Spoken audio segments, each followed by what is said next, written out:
A ver, el mundo en el que vivimos funciona con dos lenguajes, que son súper diferentes. Uno es el de siempre, el físico, una copia del mundo real. El otro es moderno, es abstracto, es un código hecho de números. Prácticamente todo, desde la música que escuchamos a las fotos que hacemos, ha pasado por una traducción masiva de un lenguaje al otro. Estamos hablando, claro, de la revolución de lo analógico a lo digital.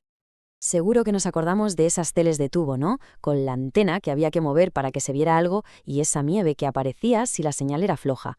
Bueno, pues eso era el mundo analógico.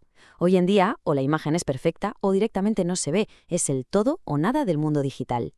Y con la fotografía, pues tres cuartos de lo mismo, ¿verdad? Aquel ritual de llevar el carrete a revelar, la emoción de la espera, el coste de cada foto, todo eso se ha esfumado. Hemos cambiado un proceso químico, físico, por un simple archivo, un montón de datos que viven en una tarjeta de memoria. Y con la música, bueno, es que la historia se repite. Hemos pasado de los surcos físicos de un vinilo o de las partículas magnéticas de un cassette a archivos que no ocupan espacio físico, no se rayan y se pueden copiar 1 millón de veces sin perder ni un poquito de calidad. Vale, está clarísimo que todo ha cambiado. Pero, a ver, la palabra clave aquí es digital. La usamos todo el rato, pero ¿qué significa en realidad? ¿Cuál es la idea que hay detrás de esa palabra que ha transformado por completo nuestra vida? Pues mira, para entenderlo bien hay que hacer un pequeño viaje al pasado, al mundo analógico. Un mundo que en el fondo se basaba en una idea muy intuitiva. Para guardar algo hay que hacer una copia física de ello. Pensemos en una señal analógica como si fuera un dibujo a mano alzada, ¿vale? Cuando una onda de sonido llega a un micrófono, este lo que hace es dibujar una onda eléctrica que es una réplica exacta, una analogía de la original. Es una curva continua, fluida, con infinitos matizos, igualita que el sonido real. Es que el vinilo es el ejemplo perfecto de esta filosofía. La música no está guardada como un código, está, literalmente, esculpida. El surco del disco tiene la forma física de la onda de sonido. La aguja simplemente lee ese relieve, esa escultura del sonido. Es una genialidad, la verdad. Claro, todo esto suena muy poético, ¿verdad? Pero este método tan elegante tiene un talón de Aquiles enorme. Estas copias físicas son frágiles y ocupan mucho espacio. Pero el problema de verdad es la degradación. Cada vez que copiamos una cinta de cassette, la copia suena un poquito peor que la original. Y la copia de la copia, peor todavía. El ruido se va acumulando, los detalles se pierden. La perfección es imposible. Y aquí, justo aquí, es donde llega el giro de guión, el cambio de paradigma brutal. La idea que lo revolucionó todo fue dejar de intentar copiar la realidad y empezar a describirla. O sea, en lugar de dibujar la ola, ¿y si simplemente tomamos sus medidas y las apuntamos en un cuaderno? Y esto es que es el núcleo de todo. Lo interesante de verdad es este paso de lo continuo a lo discreto. La señal analógica es como una rampa suave, con infinitos puntos. La digital es una escalera, con peldaños contados. Ya no es una imitación, es una descripción con números, una receta para volver a construir la onda original. Y de ahí viene, claro, la palabra digital, que no es más que algo que viene de dígito, de número. La información deja de ser una forma física y se convierte en una simple lista de números. Un cambio que parece pequeño, pero que tiene unas consecuencias gigantescas. Vale, pero la pregunta del millón es, ¿cómo narices se traduce una onda de sonido, algo tan fluido, tan real, a una fría lista de números? Pues este proceso, la digitalización, es como un truco de magia que se hace en 3 pasos. Suena súper complejo, pero en realidad es más sencillo de lo que parece.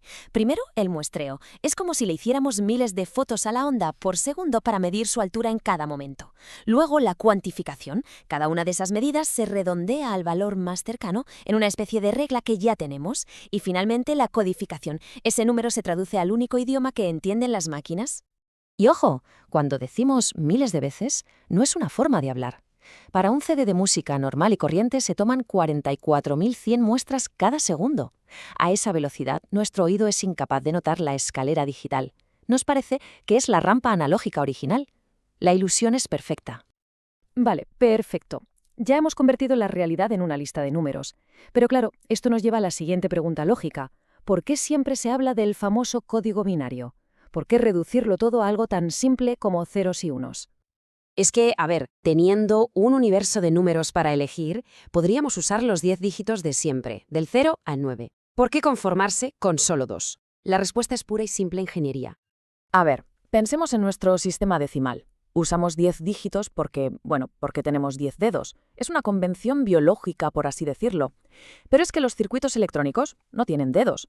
Necesitan el sistema más simple, más robusto y más claro posible. Y aquí está la clave de todo, el clic que lo explica. El componente más básico de cualquier cacharro electrónico es un simple interruptor. Y un interruptor solo puede estar de dos maneras, o encendido o apagado, o pasa corriente o no pasa, un 1 o un 0. El código binario no es una elección, es el lenguaje materno de los circuitos, así de simple y así de potente. Y es que, al pasarnos a este lenguaje tan increíblemente simple, de repente todos esos problemas del mundo analógico que vimos antes, ¡puf!, se esfuman. Es como encontrar la llave que abre todas las puertas. Las ventajas son brutales. La información de repente se vuelve inmortal. Se puede manipular hasta el infinito. Se puede comprimir de una forma increíble y es absurdamente barata de distribuir. Vamos a ver por qué.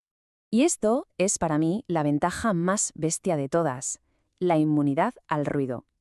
Si a una señal analógica le entra una interferencia, esa deformación se queda ahí para siempre. Es como una mancha en un dibujo. Pero en digital, mientras el sistema pueda distinguir si hay un pulso encendido de un apagado, el ruido da igual. Se puede limpiar y regenerar la señal original a la perfección. La copia 1.000.000 es idéntica a la original. Y si hablamos de almacenamiento, bueno, es que la diferencia es para reírse. Pensemos en el espacio que ocupaba un carrete para 36 fotos. Ahora, en una tarjeta de memoria diminuta, del tamaño de una uña, podemos guardar miles de fotos con una calidad muchísimo mayor. La capacidad de comprimir la realidad en números es alucinante. Y claro, la consecuencia económica de todo esto la estamos viviendo todos los días. Las llamadas de larga distancia antes eran un lujo y ahora son prácticamente gratis. La fotografía, que tenía un coste por disparo, ahora es ilimitada. Y lo más increíble, el coste de mandar una copia de una película, un libro o una canción a la otra punta del planeta es básicamente cero. Así que al final, la verdadera revolución no fue de cacharros nuevos, sino de un nuevo lenguaje. Aprendimos a traducir la realidad a un código de números, y al hacerlo, conseguimos un poder casi total sobre ella para copiarla, modificarla y distribuirla. Y esto nos deja con una pregunta fascinante. Ahora que ya hemos codificado el sonido y la imagen, ¿qué otra parte de nuestra realidad será la siguiente en ser traducida a ceros y unos?